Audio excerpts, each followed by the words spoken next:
안녕하세요. 정용재의 영어 독설입니다. 영어 독설에서는 영어 파닉스의 모순 파헤치기, 그리고 파닉스가 아니라 발음기호가 정답이다, 이런 책들을 통해서 대한민국 영어 교육에서는 파닉스보다는 발음기호 교육이 더 적합한 교육이라고 주장을 해오고 있습니다. 오늘은 제가 카페에서 본 사연을 좀 소개를 시켜드리려고 하는데요.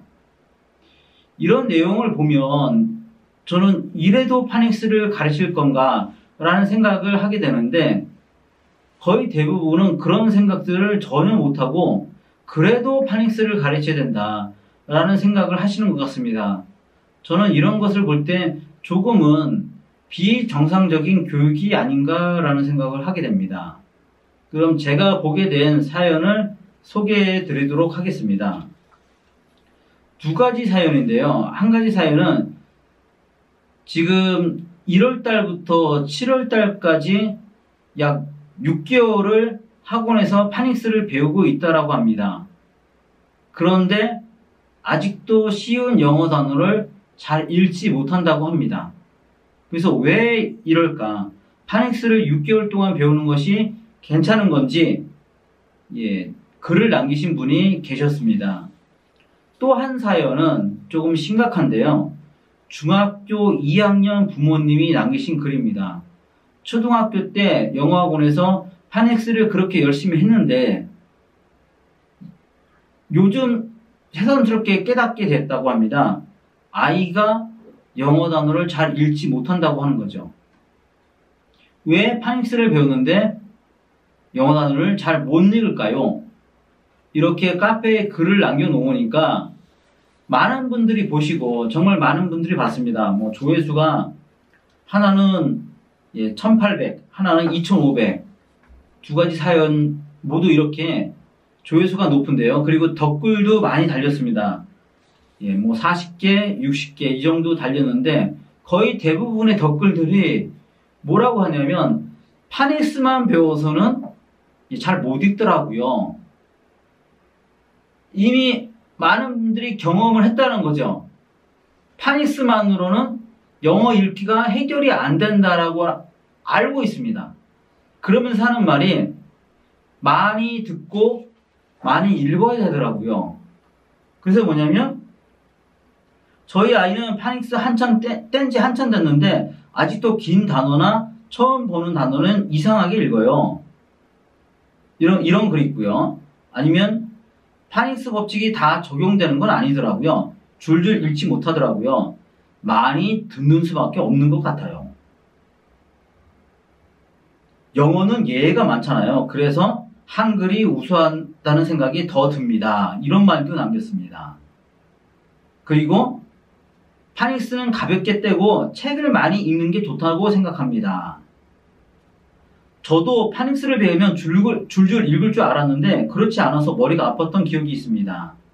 꾸준히 읽고 듣고 하면서 실력을 향상시키는 수밖에 없더라고요. 결국 뭐냐면 파닉스에는 한계가 있다는 걸 많은 분들이 이미 인지하고 계세요. 그러면서 그냥 열심히 듣고 그냥 읽고 하는 훈련을 쌓아가는 수밖에 없다라고 얘기합니다. 그런데 지금 중학교 2학년이 영어책을 못 읽고 있는데 그 아이한테 영어를 많이 들으라고 조언한다는 건 현실적으로 맞지가 않습니다.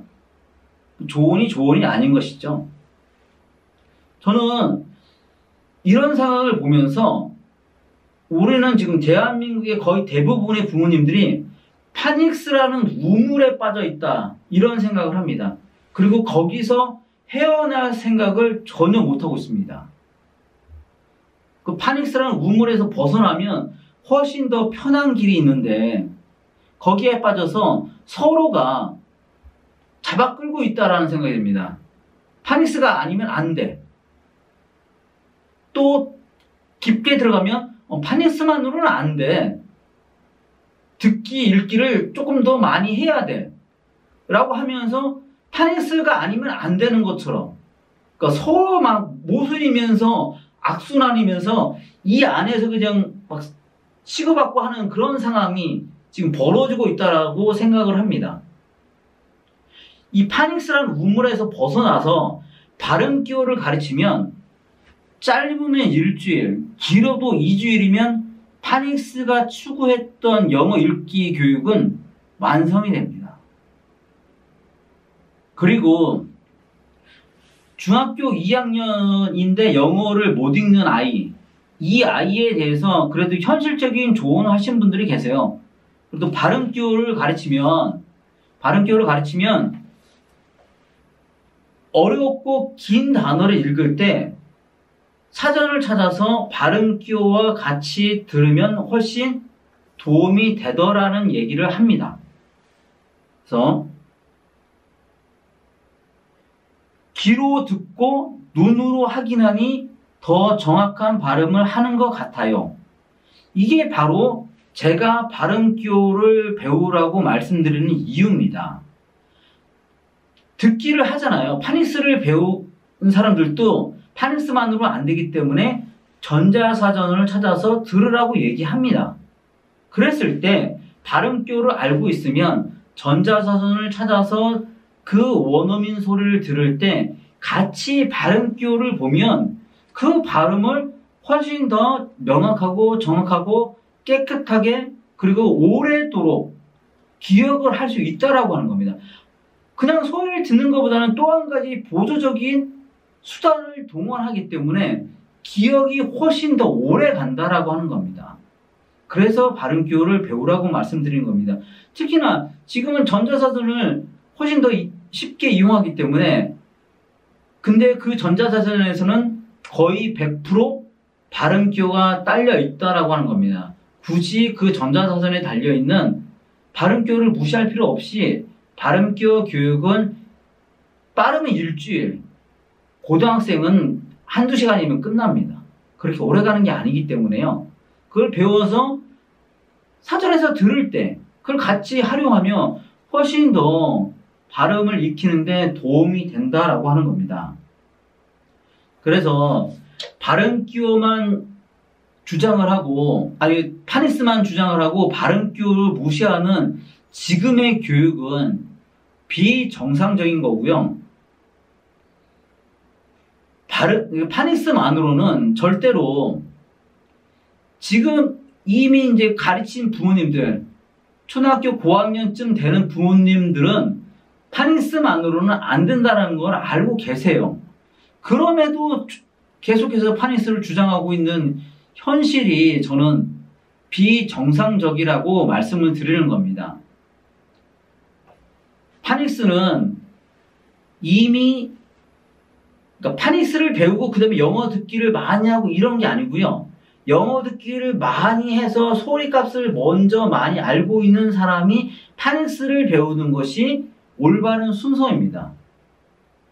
그런데 대한민국은 그런 순서로 공부를 하지 않기 때문에 즉 영어 소리를 많이 알고 있지 않기 때문에 파닉스보다는 발음 기호를 배워서 전자사전을 찾아서 그 발음을 들을 때 발음 기호와 함께 그 발음을 들으면 그 단어의 발음이 훨씬 잘 들리고 잘 들린 만큼 그 단어의 발음을 기억하기 쉽다라고 하는 겁니다. 그래서 저는 발음 기호 교육을 꼭 시키라고 말씀을 드립니다. 많은 사람들이 특히 파닉스를 강조하는 사람들이 발음 기호 교육을 굉장히 어렵다라고 자꾸만 그렇게 주장을 하는데 절대 그렇지 않습니다. 발음 기호 교육은 아까도 말씀드렸지만 초등학교 3학년이면 빠르면 일주일, 길어도 2주일이면 끝납니다. 지금 얼마 아니라 이제 지금 벌써 방학이 시작된 학교들이 많죠. 이번 방학 동안에 한번 발음 기호 교육을 마스터하는 그런 기회를 가지시기를 적극 권해드립니다. 파닉스만으로는 자녀의 영어 교육이 불완전하다는 것을 꼭 아시고 제대로 된 영어 교육을 위해서 발음 기호를 꼭 가르치시기를 바랍니다. 이상으로 마치겠습니다. 감사합니다.